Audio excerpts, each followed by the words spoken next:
Design challenges. We've had a lot of them, and we've had some really good ones, and we've had some not so good ones.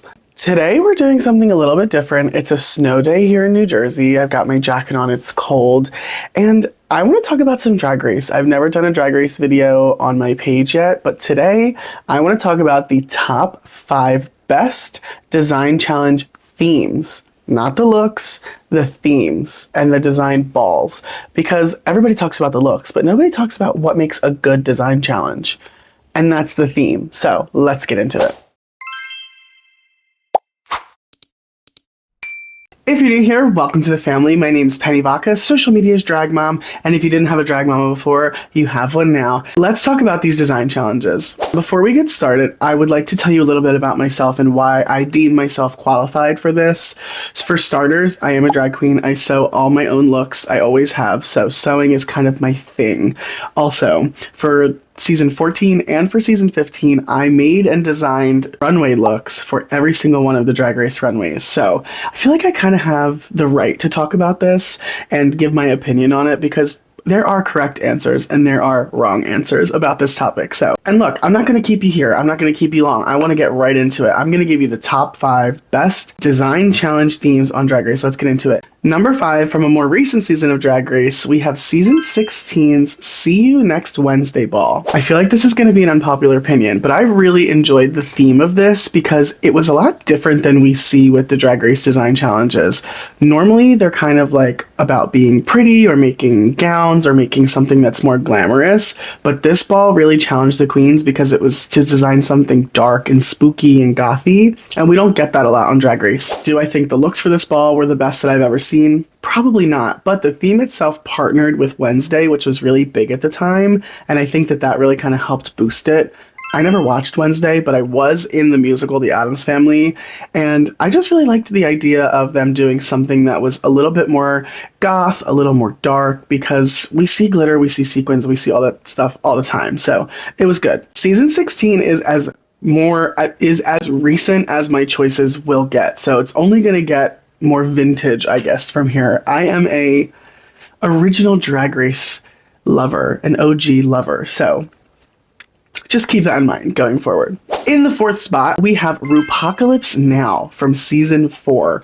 Kind of the same reasoning with the See You Next Wednesday ball, but this was the first time they did something crazy like this on Drag Race. The theme itself was great because it kind of took this Mad Max turn, and they got a lot of the alumni involved. We had all of our new queens collecting fabric from our zombie queens, and the reason that this theme worked so well is because there are so many different avenues you could go down. You could do a kind of glamour zombie queen. You could do a Mad Max kind of route. And there's a lot of options for the materials that they were given. I also love that they didn't just give them fabric. To me, a good design challenge is not just bolts of fabric. I don't know if anybody else has this opinion, but I cannot stand when it's a design challenge and they're just given bolts of fabric. There's like, no, come on, give them something crazy. Moving on to our 3rd spot. This ball I think about all the time, and I think about how good it was for such an early season, and it's from season 3, the Cakes design challenge. All of the queens were assigned a different type of cake, and they were told to make a look inspired by it. I think that this is so fun. Having such a clear point of view and a clear reference is so important when you're designing something. So giving them such clear and concise instructions, you have a red velvet cake, make a look that is inspired by it. I love that. I thought it was so fun. What made this ball interesting to me was that they all had the same theme, but different fonts. We had red velvet, angel cake, chocolate cake, all these different things. They're all cake. So you got to see how the queens interpreted this idea of their cake. And I think that is so important to a design challenge, having good instructions and a clear point of view instead of having something that's just like, glamazon, because that can be anything. And everybody has a different idea of what glamour is, but everybody knows what cake is. Everybody knows what cake looks like. They know what it smells like, tastes like, and they know what it's supposed to be like. So I think that I love the cake look. I think about Delta Works angel food cake look all the time. This cake's design challenge really kind of set the ball rolling for these more intricate and kind of silly design challenges in the future. Now, taking spot number 2, taking the silver medal home, is going to be the Drag on a Dime Classic Sewing Challenge. There's nothing better than Drag on a Dime. You cannot convince me that. I know you're thinking, well, it's in your top 2, so not your top 1 spot. So what's better than that?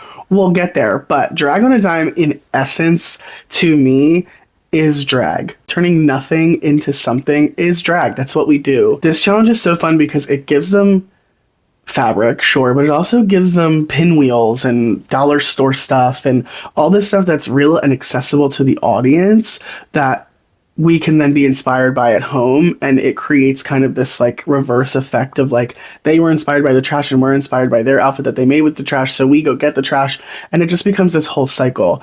I love any version of Drag on a Dime, any type of version of it. And you can see over time the show really does kind of repeat this kind of overarching theme of design challenges. Here is trash, make it beautiful. So Drag on a Dime kind of is this overarching idea for a lot of the challenges on Drag Race. So if you're not seeing your favorite, just think about it. Is this Drag on a Dime? It might be, and you might not be realizing it, but there's a reason that it's so successful and so good on the show every time. It hits every time because you're left there as a viewer like, oh my god, how could they turn a tinfoil pan into something beautiful? And then they do. And you're like, oh. Now, before we get into our gold medal number 1 spot, I want to talk about some honorable mentions. There are about 2 design challenges a season on Drag Race. We've had 17 US seasons of Drag Race, so that's at least 34 design challenges.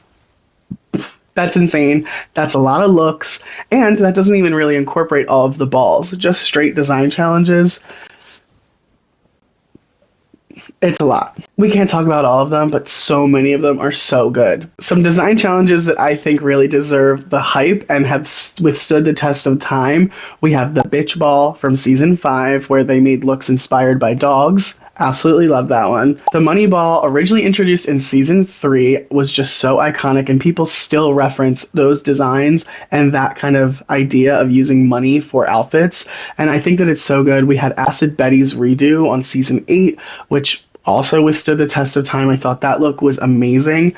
The Money Ball is just, it's just so fun. Like, of course, money, drag queens, money. Like, I love that. This might be a really unpopular opinion, but from season 9, the Draggily Ever After design challenge, where they had to make a sidekick and their look based on a princess, I thought this was fun. It gave us a little bit of insight into the queens and who they are and kind of how they perceive themselves. So I thought that was really cool. And that's what also adds another layer to design challenges and makes them interesting for us, the viewer, which is getting to know the people who are making the designs. So it's kind of this like give and take. And that challenge also gave us the iconic lip sync of Aja versus Kimora, so what else could you ask for? Moving a little more recently, we have from season 14, the Glamazon Primetime Challenge. Now, I know, but we're talking about the theme, and if we're talking about themes, I think that this is really cool, because in the era that season 14 came out, everybody was relying on Amazon and online purchasing in this post-pandemic kind of world, so it kind of tied into real life. I also love when the design challenges give us an added layer to get to the materials, so all the queens ripping the boxes open and kind of digging for what's ever in their packages is really cool to me. I like when they do that and don't just like have it all laid out on the table, because that's too easy. You gotta make it a little difficult. You gotta go searching for it, you know? Our final honorable mention goes to season 17, the Monopulence Challenge. I actually really enjoyed this challenge. I'm such a big Monopoly fan. I've played Monopoly growing up like my whole life. I think what made this successful is that everybody has played Monopoly more likely than not. And you got to take inspiration from not only the color, but the place and the board game and kind of like this whole idea of wealth and opulence. So it gave a lot of layers and it gave a lot of options to a lot of the queens. Sure, most of them ended up being gowns, but I think that the theme itself was fun. And I love when Drag Race kind of partners with something that is accessible to everybody, because it makes us feel part of it at home. What are your honorable mentions? What are the ones that you think about and that you like, but they're not like in your top 5? Drop them down in the comments, and we're going to reveal our number 1 placement for the best ball design challenge extravaganza theme in Drag Race history. Enough's enough.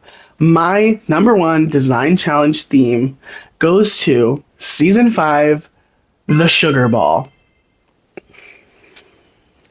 I don't care what you say. You can argue with the wall, argue with your mama. I don't care. The sugar ball is the best design challenge theme in the show's history. Let me tell you why.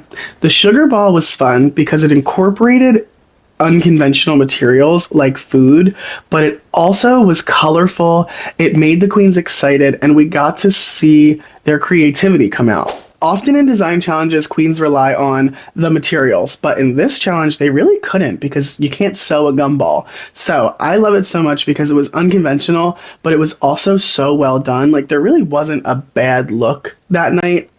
Well, maybe not, but it adds this idea of accessibility to the audience because everybody eats candy. Everybody knows licorice, everybody has lollipops, everybody chews gum. So it creates this idea of like, what the heck?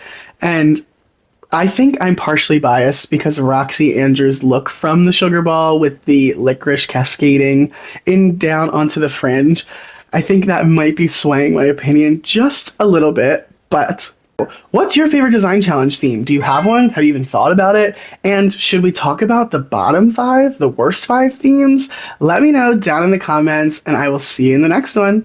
Bye.